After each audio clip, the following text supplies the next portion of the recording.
Europe 1, il est 8h33, la revue de presse. De Natacha Polony. Bonjour Natacha. Bonjour Thomas, bonjour Julie, Bonjour. bonjour à tous. Ce matin, une de vos journaux, il a encore une fois 1000 visages. L'humanité, David Bowie, le rock pop art, le Parisien sur une moitié de sa une, Bowie s'éclipse alors sur l'autre moitié, les avancées dans la lutte contre le cancer. Mais en ce début d'année morose, c'est l'appel lancé hier dans Libération qui fait frétiller les journalistes. Libé capitalise, derrière son numéro spécial Bowie, primaire, la gauche frémit.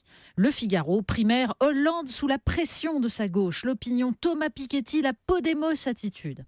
Et puis la Croix nous parle de notre impuissance. Que faire pour Madaya affamée ?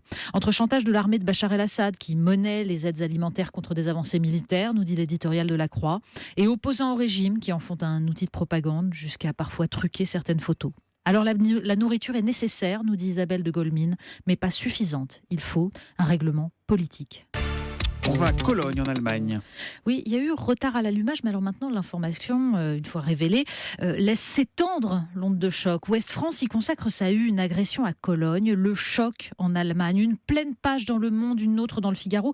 Le Monde cite même le journal allemand Der Spiegel et cette phrase « Cologne, c'est le début de la fin du politiquement correct ». Bien sûr, le journal dénonce les agressions racistes de ces derniers jours.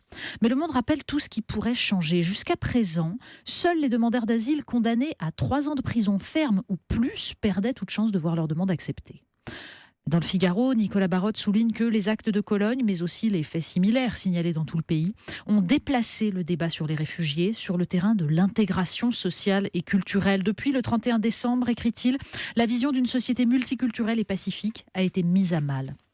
Quelques pages plus loin, Renaud Girard pose le problème en termes un peu plus brutaux. En 2015, plus d'1 million de demandeurs d'asile sont entrés en Allemagne contre 200 000 en 2014. Comme on a pu le voir sur les photos, plus de 70% de ces demandeurs d'asile sont de jeunes mâles célibataires. L'écrasante majorité d'entre eux sont issus de sociétés musulmanes conservatrices où une jeune fille décente ne sort pas seule la nuit dans la rue. Le drame de Cologne, dit-il, est le résultat chez de jeunes mâles en pleine santé d'un cocktail de frustration sexuelle et de mépris culturel pour la liberté des femmes occidentales. Alors pour ce qui est de leur intégration future, Renaud Girard rappelle la persistance malheureusement de crimes d'honneur dans une communauté turque pourtant présente en Allemagne depuis des décennies. Mais peut-être aussi parce que intégration et multiculturalisme sont des projets antagonistes. On passe aux primaires à gauche. Oui, l'appel de Libération a fait mouche, visiblement. Alors chacun y va de son casting ce matin. L'opinion soupçonne Thomas Piketty, l'économiste star, d'être tenté. Libé constate que ça mord à gauche, même si Cambadélis est sceptique, Mélenchon hostile. Bon, pour ce qui est de François Hollande, c'est un de ses compagnons de route qui résume dans Le Parisien. Vous le voyez être président le jour et aller faire l'andouille le soir avec Benoît Hamon et compagnie. Mais Le Figaro, un peu taquin, est allé chercher une déclaration du dit François Hollande en 2011 qui affirmait, s'il était élu président en 2012, qu'il se soumettrait à la procédure en 2017. C'est un principe désormais inscrit dans le temps et l'espace politique, disait-il alors. Nicolas Sarkozy devrait se l'appliquer, mais il ne serait pas sûr d'être désigné. Je comprends sa prudence.